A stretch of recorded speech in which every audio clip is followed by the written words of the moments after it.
Horror movies can be nuanced, artful examinations of trauma and redemption, cathartic vehicles by which to experience that which frightens you from the safety of a movie theater or your own home. They can also be 90-minute roller coasters of stabbing, maiming, and whatever this is. Yes, the slasher subgenre has been a staple of horror films for decades. By comparison, other subgenres and styles came and went with relative quickness, but why? While many horror subgenres are defined by their style, slashers are driven by their structure. Just as the hero's journey is a tried and true narrative structure that's persisted throughout much of fiction through time, slashers adhere to a time-honored structure of their own. The rules, unifying and remarkably consistent tropes that bind the subgenre together, both in how the films follow and break them. And while the subgenre may have started in earnest in the United States, slashers around the world have been solidifying the all-important rules since it stopped being safe to shower with your back to the door.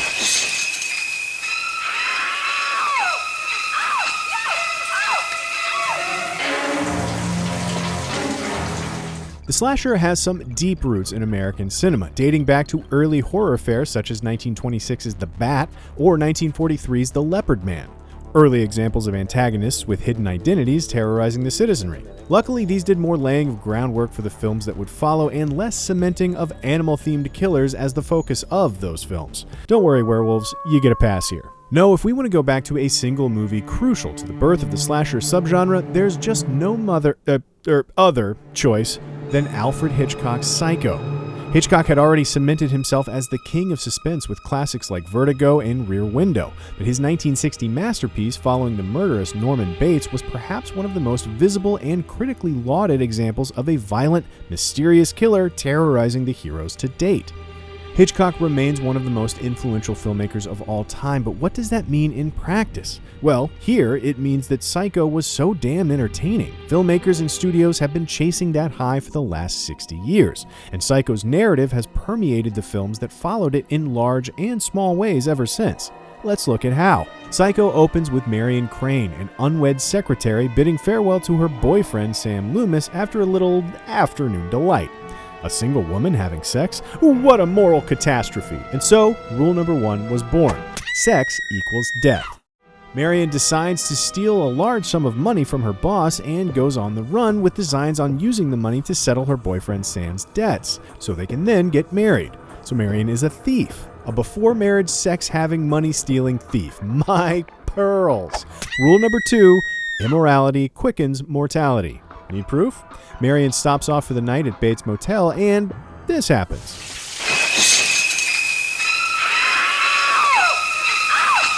Sam and Marion's sister Lila travel to the motel and pretty soon surmise that something's not quite right with the owner, Norman, and his slash-happy mother. Arbogast, a private investigator on Marion's trail, reaches a similar conclusion but makes a critical error. All on his lonesome, he lets himself into the Bates house to speak with the elusive Mrs. Bates, and...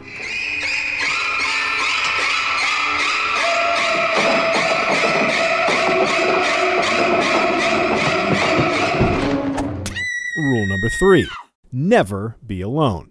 Sam and Lila, smartly spending much of the back half of the movie together, finally uncover the mystery of the Bates family. The insane Norman killed his jealous mother long ago and has just been keeping her memory alive by inhabiting her personality and wardrobe. And when Norman gets a crush, Mother doesn't like that. Not one bit. Rule number 4, the killer is psychological trauma manifest. Psycho's narrative had an immediate and undeniable influence on the global horror scene. The UK responded towards the end of the 60s with Twisted Nerve, which featured a killer faking a developmental disorder while trying to get closer to a woman he falls for in a toy shop. As it turns out, while Martin isn't mentally challenged, he is a sociopath with some deep insecurities and some Oedipal issues not entirely dissimilar to those that plague Norman Bates. Both films even end with shots of their villains in custody. While Mother's shadow was cast long over all murder-focused movies that followed in the 60s, it was Italy whose cinema was the most deeply affected. In the years after Psycho's success, murder-centric mystery horror films began to coalesce with the literary genre giallo, the word for yellow in Italian, and a reference to the cheap yellow covers these books would often be sold with. What we got out of that mix was the subgenre of giallo films, which largely followed mysterious killers on the loose and the men and women who put themselves into harm's way by following the trail of blood. Italian filmmaker Mario Bava's work in the mid-60s to late 70s in giallo like Bay of Blood upped the ante with much more gore, higher body counts, and creative kills. All of these things became regular features of giallo as time went on, but they became the backbone of the true slashers that would follow. The giallo of the 60s and 70s also had a massive influence on how slashers were presented visually. The killers were often obscured or shot only in close-up. Filmmakers even put viewers into the shoes of the killer with POV shots of the assailants stalking their victims. Meanwhile, in Canada, director Bob Clark implemented those POV shots into his proto-slasher Black Christmas. The 1974 film innovated in a number of ways, like letting the killer not only survive, but for their identity to remain a secret. Clark also brought along the high body count and creative kills of Italy's giallo, packaged in the context of an urban legend about a killer antagonizing his victim from inside the house. The calls are coming from the house. Yes, it's a cliche now, but cliches have to start somewhere. Perhaps most crucially, during a conversation between Bob Clark and American director John Carpenter about what Black Christmas's escaped killer would do in a sequel Clark wasn't even planning on making, Carpenter got an idea for a killer feature of his own. One that would go on to become as synonymous with the slasher genre as it is with the holiday it takes place on. After nearly 2 decades of gestation, the first full-blooded slasher was born, John Carpenter's Halloween. Its style dictated as much by its low budget as its roots in giallo by way of Black Christmas.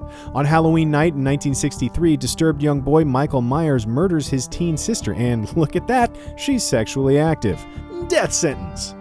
Michael spends the next 15 years locked up in a hospital for the criminally insane before breaking out to return to his hometown and wreak havoc. Carpenter employs the POV shots that Psycho and Italy's giallo popularized, but it was how it adhered to many of the tenets that Psycho laid out that let audiences connect with it in a big way.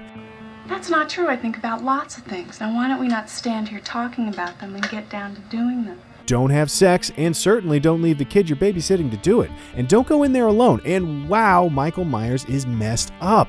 If you're chaste and good, like Laurie Strode, you've earned your life.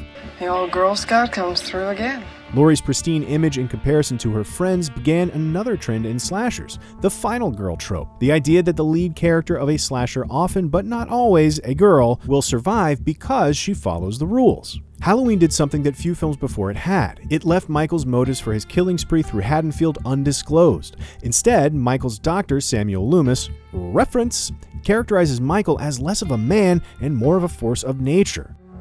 I spent 8 years trying to reach him, and then another 7 trying to keep him locked up because I realized that what was living behind that boy's eyes was purely and simply evil.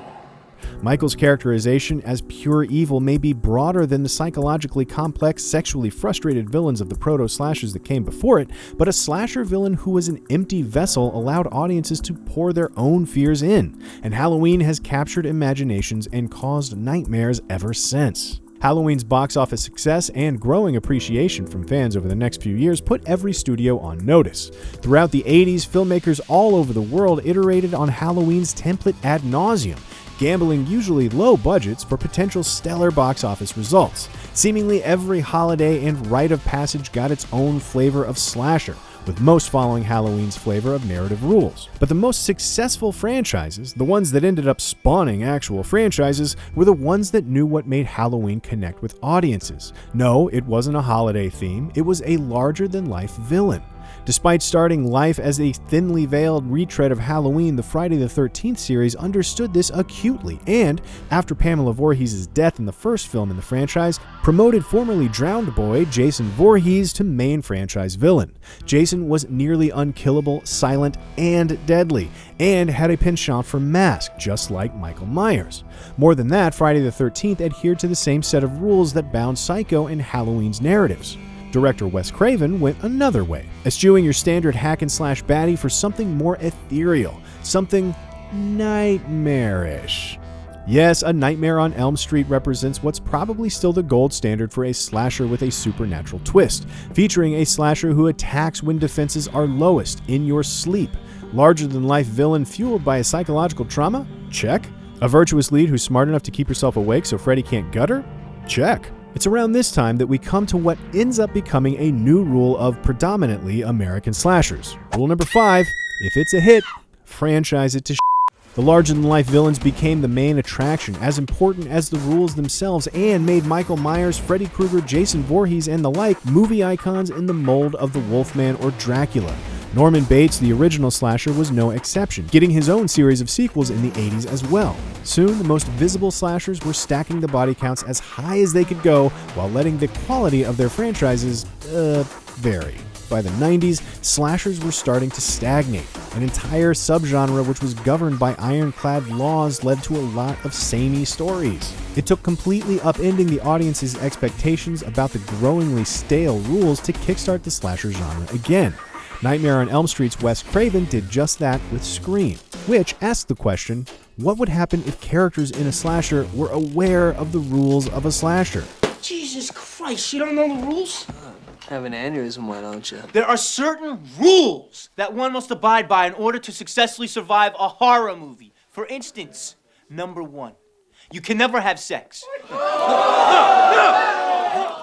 Scream's got a pretty classically slasher setup. A masked killer probes his victims with a question over the phone. You like scary movies? Uh-huh.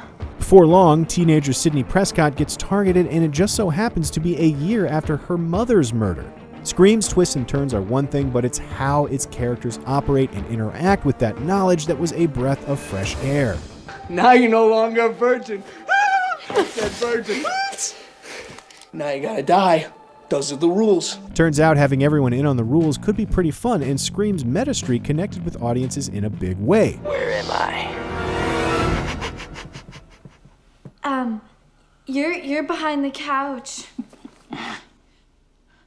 Slasher-inspired comedies like Scary Movie and Club Dread went even further than Scream in satirizing the tropes of the genre.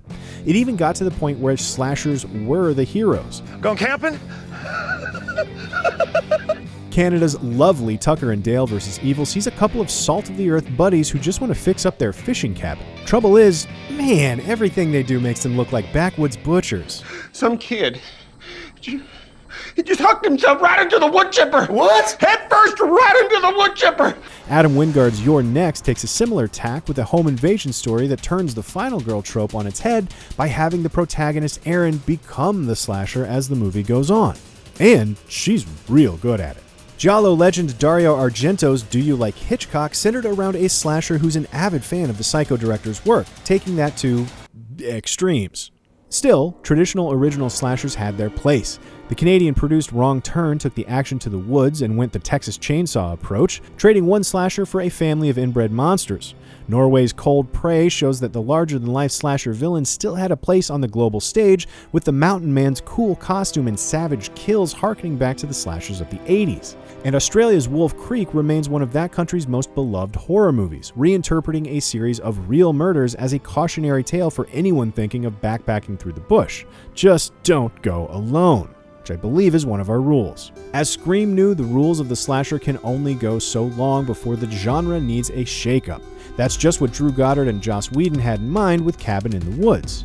Let's be honest, Cabin in the Woods is not, strictly speaking, a slasher movie. Sure, the Buckner family may be slashers, but there are also ghosts and mermaids and middle management. Terrifying stuff. So why is it so crucial to the history and future of the slasher genre? This is part of a ritual. The rules. Halloween cemented the rules by which most slashers would play by from then on. It took almost 20 years before those rules were so culturally penetrative that it became unbelievable that people trying to survive these killers wouldn't at least have an idea about how to improve their odds. Scream evened the playing field by arming its knife meat with that knowledge, and in doing so, unmasked slashers for what they were at that point. Incredibly formulaic vehicles for stabby Goliaths to chase down co-eds who have the gall to explore sexuality and recreational drug use. Cabin in the Woods took Scream's meta-commentary to the next level. The setup should sound familiar. A group of co-eds take to the hills for a weekend of debauchery and quickly find themselves fending off an undead family of murderers. The reason? A global organization works to create and monitor the circumstances for trope-filled horror movies to happen to appease the world-threatening ancient ones. If everything doesn't go to plan, if the rules aren't followed in these deadly scenarios, everyone in the world of Cabin in the Woods will die. But just who are the ancient Ancient Ones. That's where Cabin in the Woods goes a step further than Scream.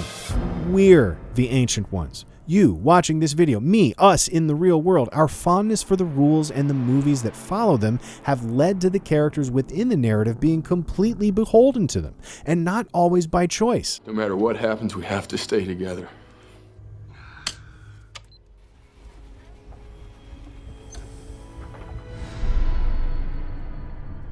This isn't right. We should split up. Cabin in the Woods' characters discover the hard way that the organization pulling the strings will enforce the rules at all costs. And when the would-be final girl learns all this, she opts to end the world rather than keep those tropes alive. It's time to give someone else a chance. While Scream commented on the slasher genre while largely having its characters still make their way through a movie that stuck to the formula, Cabin in the Woods interacts with that formula in a much more meaningful way. In this world, the rules aren't just background knowledge. They're both real and imposed, more like law. In fact, the rules, larger than life, driven by audience expectations of them, are easily readable as Cabin's true villain. Cabin's absolutely smashing of the fourth wall between the audience and the horror movies they enjoy has led to some truly imaginative entries in the slasher genre in the time since its release. Happy Death Day and its sequel introduced a time loop element, getting to have its cake and eat it too by killing off its final girl many, many times. And while the Happy Death Days introduced sci-fi elements, up in Canada they opted to cross-pollinate with musicals in Stage Fright. You tried to run, but you never could hide. Hey! But Cabin in the Woods wasn't a death sentence for classical slashers. Mike Flanagan's Hush celebrated slashers of old by playing with perception in a new way, not just relying on POV shots of the killer, but on its lead character's deafness to create dread. Hush was even remade in India as Kamoshi. In fact, the future for classical slashers is bright, especially after the success of Michael Myers' big return to screens in 2018. David Gordon Green's Halloween streamlined the convoluted canon and refocused the franchise on why we all fell in love with it in the first place. Pure evil tearing its way through a small town. It also smartly gave Laurie Strode far more depth, having her suffer from PTSD in the wake of Michael's killing spree. Green recognized that while the rules of the slasher are an integral part of those films, the best slashers, the ones we remember, don't just feature terrifying killing machines, but characters with pathos for us to cheer for. Through time loops, broken fourth walls, broken bones, lots of those, slashers all over the world celebrate the fragility of life by demonstrating what happens when evil comes around, especially for those who don't follow the rules. You can die with them, or you can die for them. Gosh, they're both so enticing. For more world tours of horror, check out our favorite vampire films from around the globe, and be sure to subscribe to Cinefix for more scary movie stuff all month long.